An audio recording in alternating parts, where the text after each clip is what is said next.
নমস্কার। আপনার বাড়ির মেয়ে কি সুরক্ষিত? আইন আপনার মেয়েকে সুরক্ষা দিতে পারছে? সেন্ট্রাল গভর্নমেন্ট, স্টেট গভর্নমেন্ট আপনার মেয়েকে সুরক্ষা দিতে পারছে? ভেবে দেখুন। কুলদীপ সাগর যে রেপ কেসে প্রমাণিত, যাবজ্জীবন জেল, ইউপির মন্ত্রী বিজেপির, সে এখন বেলে ছাড়া পেয়েছে। উনি কি করেছিলেন?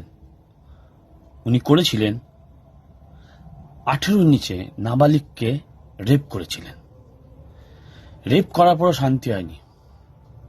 যেন ওই রেপিস্ট, মানে রেপ হওয়া মেয়েটার ফ্যামিলি যখন, মানে ওর বাবা থানায় গিয়ে এফআইআর করতে চায়, ইউপি পুলিশ এফআইআর নেয় না। 2017-র কথা। তারপরে এই কুলদীপ সেন যেহেতু নেতা, ওর কথা শুনে পুলিশ মেয়েটার বাবাকেই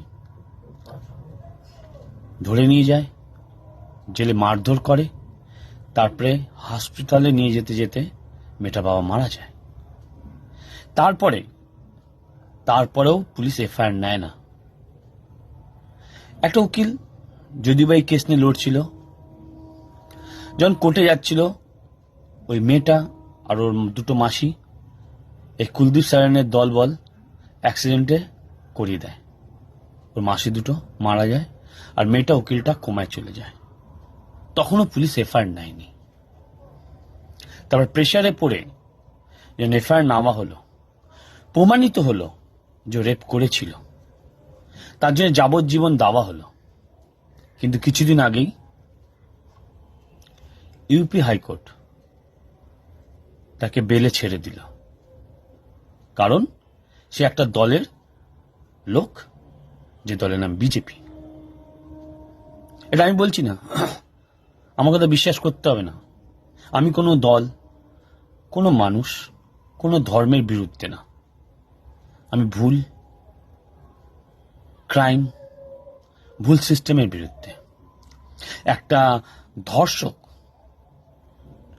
প্রমাণিত যে ধর্ষণ করেছিল একটা নাবালিককে, তাকে কি করে বেলে ছাড়া হয়?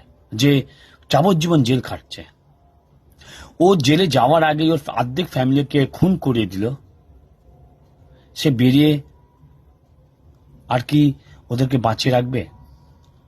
বা আপনার বাড়ির মেয়ে কি সুরক্ষিত থাকবে?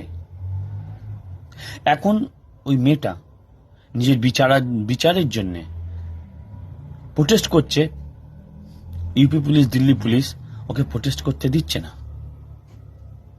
এই হচ্ছে এখন ভারতের পরিস্থিতি। আপনার বাড়ি মেয়ে এই সরকারের আন্ডারে সুরক্ষিত না। এটা আমি বলছি না, এটা প্রমাণিত। জাগুন, এখন যদি না জাগবেন তো এই আগুন আর এই ক্রিমিনালগুলো আপনার বাড়ির মা বোন মহিলাদের উপরে অত্যাচার করবে, আর এই সরকার নিজের জোরে আপনাকে মেরে দেবে। হতেই পারে। জাগুন। জয় হিন্দ।